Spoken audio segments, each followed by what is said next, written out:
Sir తెలంగాణకి సంబంధించి విచిత్రమైనటువంటి సిచ్యువేషన్స్ ఉన్నట్టు కనిపిస్తోంది సార్. ఇప్పుడు రేవంత్ రెడ్డి గతంలోనే ఆయన షిండేగా మారతాడు అని కేటీఆర్ కామెంట్ చేశారు. ఇప్పుడు బీజేపీ కూడా అదే మాట ఎందుకు అంటోంది సార్? ఎన్నికల తర్వాత ఏక్నాథ్ షిండేగా రేవంత్ రెడ్డిగా మారబోతున్నారు అనే మాట ఎందుకని వినిపిస్తుంది అలా?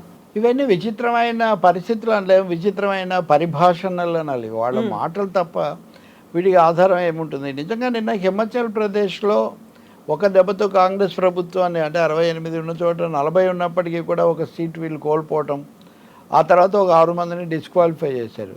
సో ఉన్నదే 3 కాంగ్రెస్ ప్రభుత్వాలు. వీటిని అస్థిరపరచడానికి, కూలదోయడానికి బీజేపీ అన్ని విధాల ప్రయత్నం చేస్తుందన్న అభిప్రాయము, అనుభవం కూడా అందరికీ ఉంది. చాలా చోట్ల వీళ్ళు పడగొట్టారు. కాబట్టి ఈ నేపథ్యంలో 40 ఉన్న చోట అది అయితే కనుక చాలా పరిమితమైన ఆధిక్యత, 4-5 సీట్లే ఉన్న రేవంత్ రెడ్డి ప్రభుత్వము మటుకు అస్థిరం కాదా, దీన్ని మటుకు చేయరా అంటే, గతంలో కేటీఆర్ కూడా ప్రభుత్వం కూలిపోతుందని, మళ్ళీ కేసీఆర్ ముఖ్యమంత్రి అవుతారని, లేకపోతే రేవంత్ రెడ్డి ఏక్నాథ్ షిండే లాగా చేస్తారని, ఇట్లాంటివి ఉన్నాయి. ఆయన ఏబీవీపీ నుంచి వచ్చారని కూడా వీళ్ళు ప్రచారం చేశారు. కాబట్టి ఏబీవీపీ నుంచి వచ్చిన మాట నిజమే. రెండవది, తెలంగాణలో ఫోకస్ బీఆర్ఎస్ కాంగ్రెస్ యుద్ధం జరిగినంతగా బీజేపీ మీద జరగని మాట కూడా నిజమే.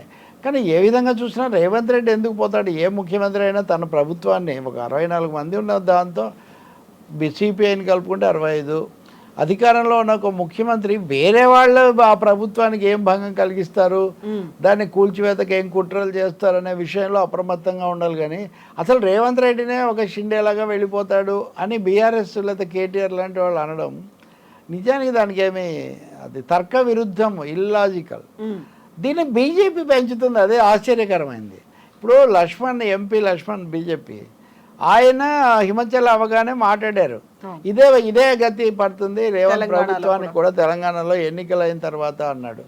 ఆయన అలా అంటే నిజానికి హెచ్చరిక. నేను బయట చేసిన రోజు కొంతమంది కాంగ్రెస్ వాళ్ళు అక్కడ పరిస్థితి వేరు, ఇక్కడ పరిస్థితి వేరు అన్నారు. కూల్చివేయడము, కుట్రలకు ఎక్కడైనా పరిస్థితులు ఒకటే. కుట్రలు అంతగా ఉన్న కేసీఆర్ ప్రభుత్వానికి ఆపరేషన్ ఫామ్ హౌస్ లాంటివి చేసినప్పుడు ఇది పెద్ద సమస్య కాదు.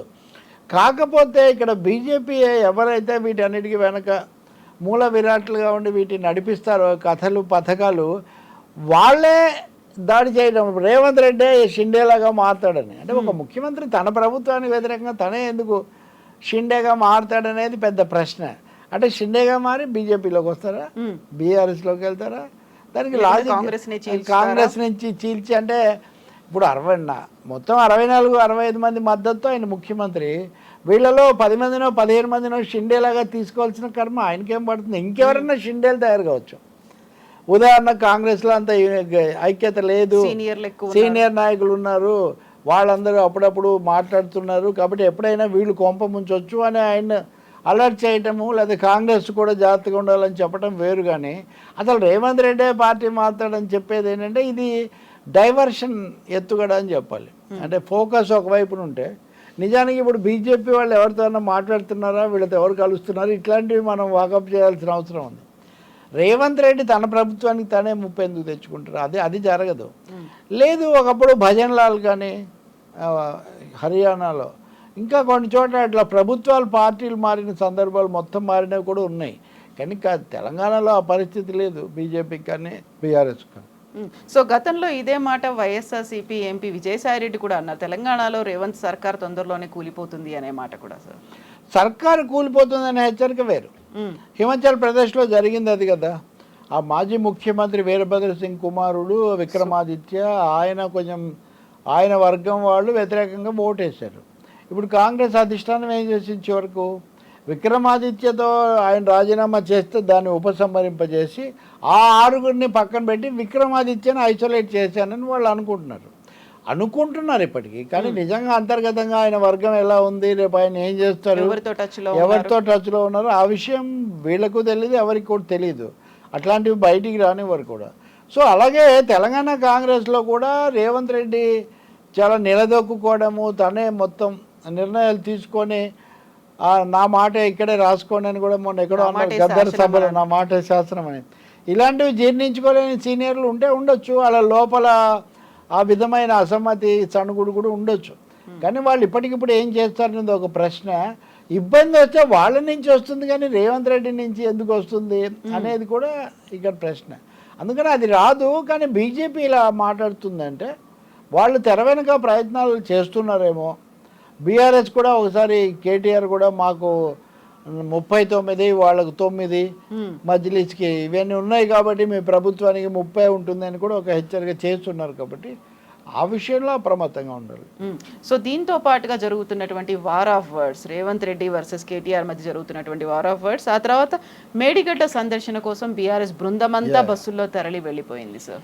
మేడిగడ్డను అలా పక్కన పెడితే సార్ రేవంత్కు కేటీఆర్ విచ్చిన సవాల్ కూడా అలాగే ఉంది. ఏమని ఇప్పుడు ఉదాహరణకు రేవంత్ రెడ్డి కొడంగల్ సభలో మాట్లాడుతూ అసలు ఒక ఎంపీని గెలిపించుకో, కొడంగల్లో ఇంకెక్కడో ఒక ఎంపీని గెలిపించుకో చేతనైతే, అంటే ఎవరు గెలవరు నీకేం చేత కాదు అన్న పద్ధతిలో ఆయన దాడి చేశారు. చేసినప్పుడు దానికి కౌంటర్ ఎలాగో ఇస్తారు కదా. ఇప్పుడు ఏకంగా మూల విరాట్కు పెట్టినట్టుగా నువ్వు రాజీనామా చేయి, ముఖ్యమంత్రి పదవికి రాజీనామా చేయి, ఎమ్మెల్యే పదవికి చేయి, మల్కాజ్గిరిలో గెలుద్దామని ఆయన చెప్తున్నారు. అంటే నిజానికి ఆయన ఎన్నిక ముఖ్యమంత్రి జరిగే శాసనసభకు కేటీఆర్ ఎందుకు మరి దాన్ని మల్కాజ్గిరికి ముడిపెడుతున్నారో, అంటే అసెంబ్లీ అయిపోయింది కాబట్టి లోక్సభ వస్తాయని ఆయన ఉద్దేశమో నాకు తెలియదు. కానీ ఇంకా రెండోది అన్ఈక్వల్ ఛాలెంజ్ కదా అది. ఇప్పుడు ఈక్వల్ ఛాలెంజ్ ఉంటుంది. ఉదాహరణకు కేసీఆర్ కరీంనగర్లో అప్పుడు ఎంఎస్ఆర్ సవాల్ చేశాడని ఆయన ఎక్కడో ఒక మాట అన్నాడు. నిజానికి ఆయన సవాల్ చేసే సీన్ కూడా ఆయనకు సరదాగా అన్నాడు. ఆయన దాన్ని సవాల్గా మార్చి తను పోటీ చేసి గెలిచి మళ్ళీ ఉద్యమాన్ని ఆయన నిలబెట్టుకున్నాడు. ఇప్పుడు కేటీఆర్ కూడా ఒక విధంగా ఆ సవాల్ స్థాయి పెంచుతున్నాడు అనమాట.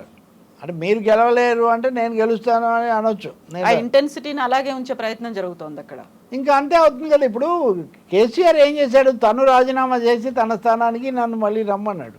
ఇప్పుడు కేటీఆర్ ఏమన్నాడు, నేను రాజీనామా చేస్తాను, మీరు కూడా రాజీనామా చేయండి, తేల్చుకుందాం, ఇద్దరం కలిసి అక్కడ తేల్చుకుందామని ఒక సవాల్ చేస్తున్నాడు. అప్పుడు ఎంఎస్ఆర్ పోటీ చేయలే, జీవన్ రెడ్డి పోటీ చేశాడు.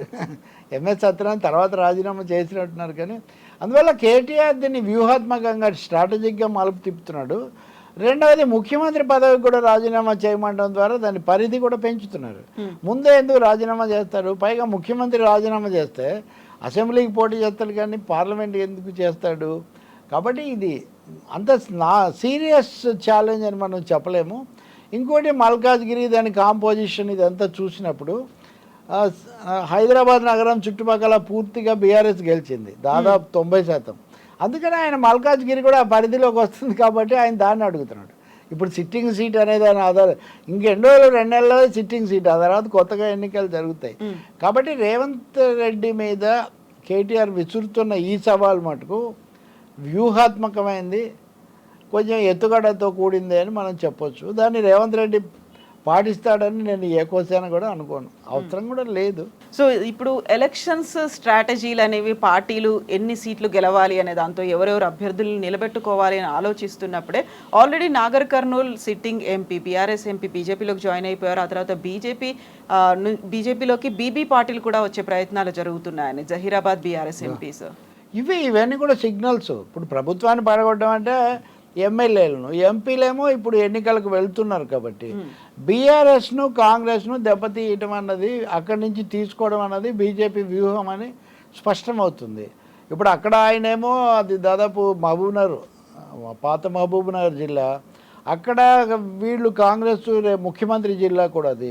అక్కడ తీసుకోవడం ద్వారా వాళ్ళు ఏం మెసేజ్ ఇస్తున్నారు? పైగా డికే అరుణ లాంటి బలమైన నాయకులు కూడా అక్కడ బీజేపీకి ఉన్నారు. ఇంకా పార్టీలు అంతకుముందు ఒకరు కాంగ్రెస్లోకి ఒకరిద్దరు వచ్చారు. సో బీఆర్ఎస్ పార్టీ కొంచెం బీటలు వాడుతుంది అని చెప్పడానికి ఇంత ముఖ్యమైన ఎంపీలు ఎమ్మెల్యేలు 3-4 రాజీనామా చేయటం, లేకపోతే మేయర్లు జిల్లా పరిషత్ అధ్యక్షులు ఇట్లాంటి వాళ్ళు అటు ఇటు మారడం, ఇదొక చిహ్నం. ఈ 2 పార్టీలు కూడా ఆ విషయంలో బీఆర్ఎస్ని టార్గెట్ చేస్తాయి. ఒకవైపు నుంచి కాంగ్రెస్, ఇంకోవైపు నుంచి బీజేపీ. కానీ లోక్సభ ఎన్నికల్లో కనుక గెలిస్తే బీజేపీ శక్తివంతం, మళ్ళీ మరింత శక్తివంతం అవుతుంది. అయినప్పుడు కాంగ్రెస్ను టార్గెట్ చేస్తుంది, బీఆర్ఎస్ను వీలైనంత వరకు మళ్ళీ పుంజుకోకుండా చేస్తుంది అనే సంకేతం మటుకు దీంట్లో ఉంది. కట్టడి చేస్తారని. కాంగ్రెస్ను ఎందుకు ఈ సమయంలోనే బీఆర్ఎస్ను బీజేపీ ఇంకా ఎందుకు చేయటం లేదంటే, టెంపరీగా తాత్కాలికంగా కాంగ్రెస్ ప్రభుత్వాన్ని దెబ్బతీయడానికి బీఆర్ఎస్కు ఉన్న 39 మంది ఎమ్మెల్యేలు లేదా 38 మంది ఎమ్మెల్యేలు ఉపయోగపడతారు అనే ఒక దృష్టి లేదా ఒక పథకంతోనే వాళ్ళు దాన్ని అలౌ చేస్తున్నారని కూడా మనకు అర్థమవుతుంది. ఏ తర్వాత ఈ చేరికలు, రాకపోకలు, కుట్రలు, పథకాలు, పన్నాగాలు తెలంగాణ రాజకీయాల్లో పుష్కలంగా జరుగుతున్నాయి అనేది మటుకు మనకు అర్థమవుతుంది. అన్ని పార్టీలు పారా హుషారు అనుకోవాల్సిందే. ముఖ్యంగా ఈ ఇంటెన్సిటీ పెరుగుతుంది, ఇట్లాంటి మరింత ఇంట్రెస్టింగ్ పెరుగుతుంది, గ్యారంటీకి పెరుగుతుంది. అనుమానాలు కూడా పెరుగుతాయి. పరిమితమైన ఆధిక్యత ఉన్న అధికార పార్టీ కాపాడుకోవడానికి బాగా ఇంకా నిఘాలు, క్యాంపులు అవసరాలు వచ్చినా కానీ మనం ఏం ఆశ్చర్యపోవడం అవసరం లేదు. హఠాత్తుగా ఎన్నికల ముందు ఇలాంటి షాక్స్ ఇవ్వడం బీజేపీకి అలవాటు. సో అలా అప్రమత్తంగా ఉండాల్సిందే. ఎల్లుండి ఇంకా మోదీ కూడా వస్తున్నాడు కాబట్టి, కాకపోతే అధికార కార్యక్రమం కాబట్టి దాడి చేయకపోవచ్చు, వేరే వేదిక నుంచి చేయొచ్చు. Thank you sir.